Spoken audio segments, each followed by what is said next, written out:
Hello YouTube, welcome to my channel, Lavender by Nature.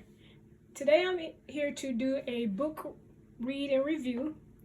These are all the books I've read in this year, from January 2025 all the way into December this month. I have one book that I'm still working on, but I didn't include it because I won't finish by year end.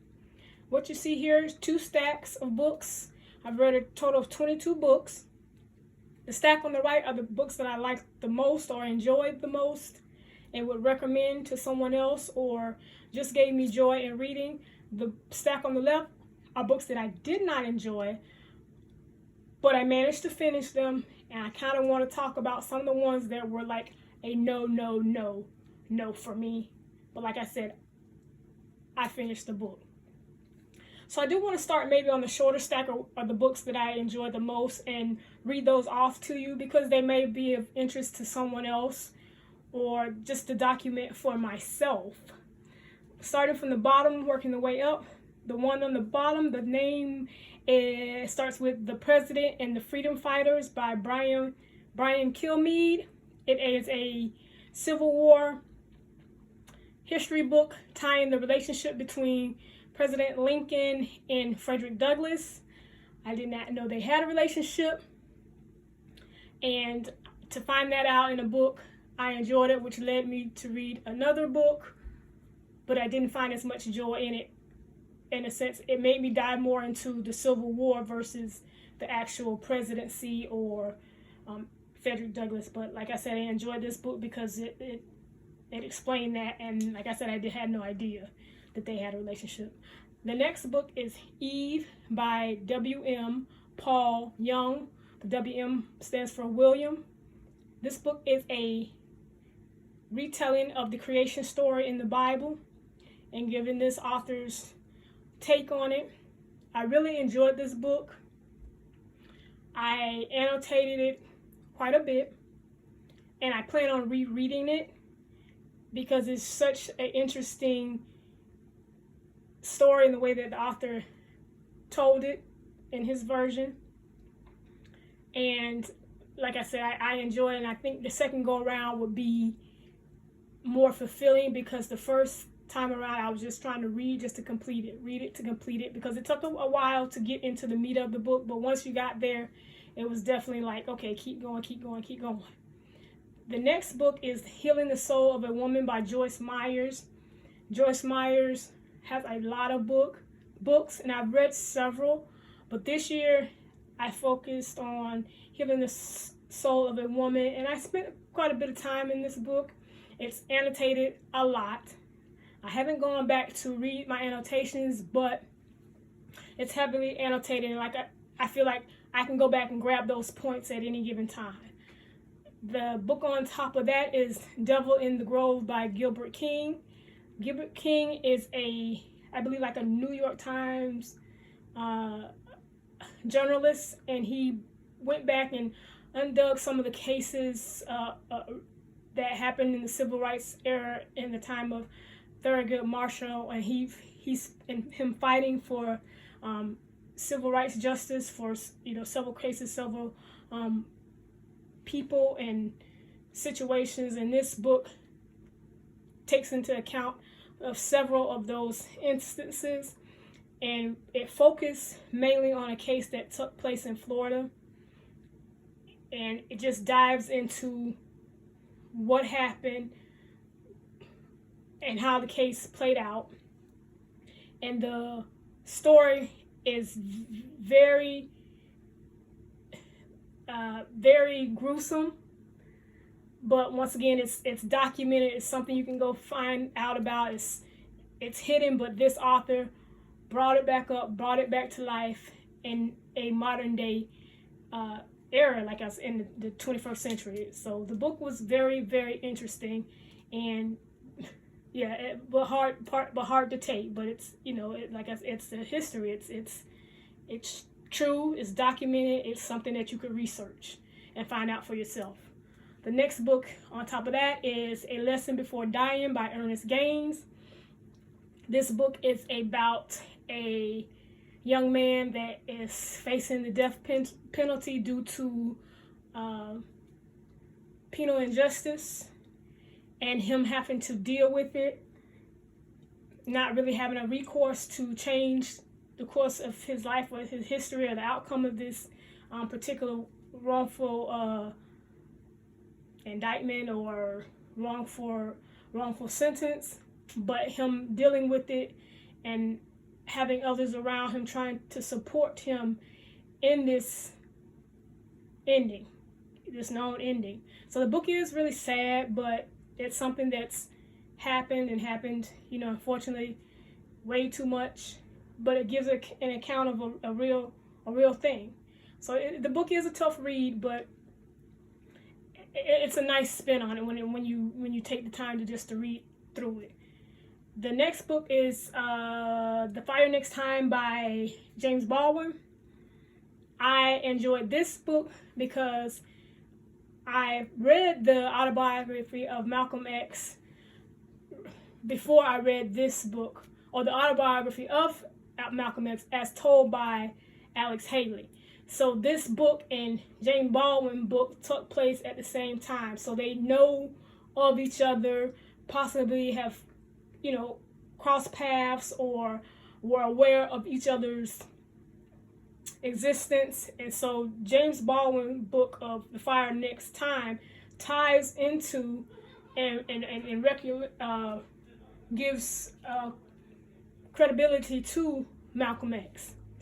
The book in between the two is In Love and Trouble by Alice Walker, and this is a story of several black women and their love stories.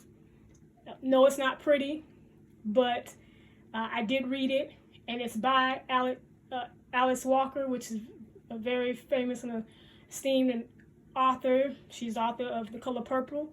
So when I saw this book, I knew nothing about it, but being that she wrote it, I was determined to read it. And the final book, the one on top, is A Shepherd's Look at Psalms 23 by William Philip Keller. And this book is an older book, and it's been in print for years. I forget the actual original copyright date, but it's like a reprint, and it's basically a real life shepherd or someone that raised sheep, and they're tying their daily account of caring for sheep to the 23rd Psalm and how Jesus and God cares for us, like the significance of the 23rd Psalm, like how all that ties together and what it means and what you can take from it on a practical, real life basis, because this actual shepherd can tell you because he's lived the life of taking care of sheep. So it's really unique. It's really interesting. It's a very, like I say, practical way of looking at Psalms 23. Now we're going to the books on the left, the books that I did not enjoy, but I managed to push through. I want to start with the books that kind of just like rubbed me the wrong way, or I say I didn't enjoy, but I pushed through just to complete the book, just to add tick marks. Like, yeah, I read this, I read this, I read this. Not so much out of enjoyment, but more of accomplishment. And the first one I'm going to start with is Mrs. Wiggin by Mary Monroe. This book like totally threw me off. The cover reads to me something totally different than what the book is, which is fine for some people, but the way the book went and what it was about and what occurred in the book was very disturbing and odd to me, because if you look at the cover, which I don't have it showing, but the picture on the side basically shows a church woman, a woman with a church hat and church dress on, and I'm thinking one way about the book and it's totally twisted, totally flipped, totally out the norm in some sense, but I could see where you could take that twist of it and say, don't, in a sense, judge a book by its cover, or don't judge a person by how they dress or appear, because you never really know. So that book is a twist. will throw you off. But did I enjoy it? No. I was like, okay, what and why? But it was fine. The next book I did not enjoy is Zipporah, wife of Moses. And I believe the author is Marique Helter. And this is a biblical retelling of Moses' wife, Zipporah, and her role and what she played, how she played into the story of Moses and what he did and how it came about. I did not enjoy this book one bit. It was pretty brutal. And being that I was hoping for something so much grander, so much more,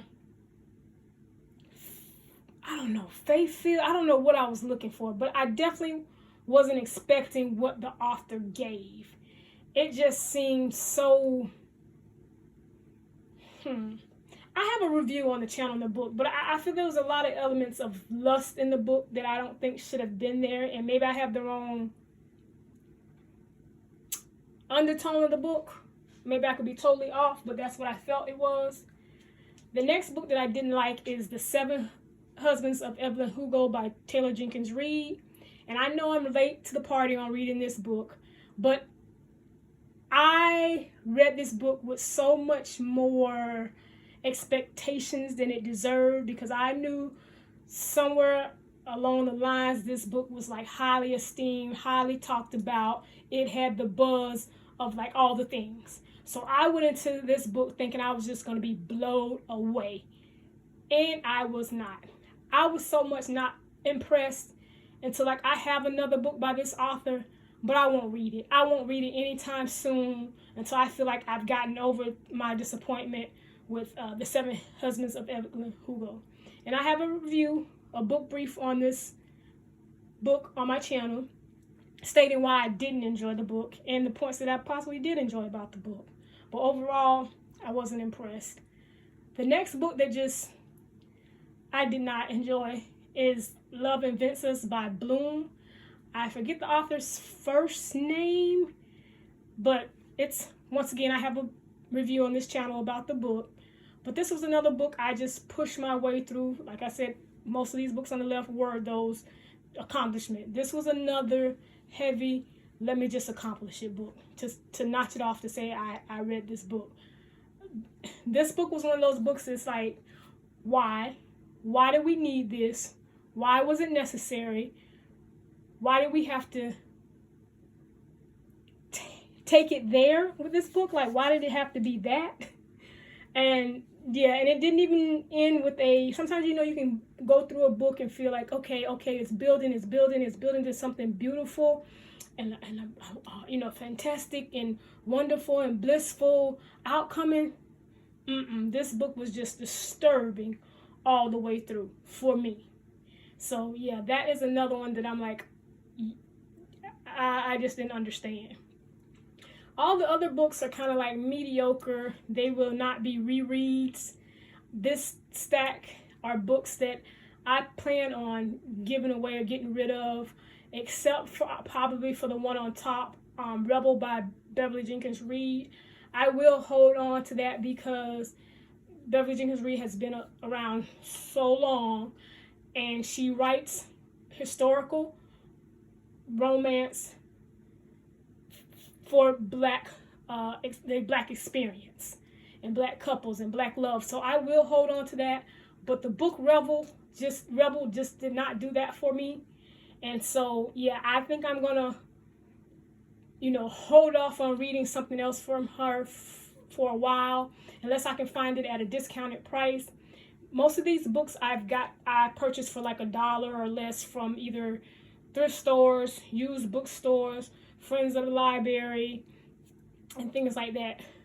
Beverly Jenkins Reid Rebel is the only book that I paid what consider is full price. I found it online for like $5-6. When these books, these mass market paperbacks are usually like $8. So I got it somewhere around that price, and that was just like my way of saying I paid full price, but really maybe not exactly full price. And so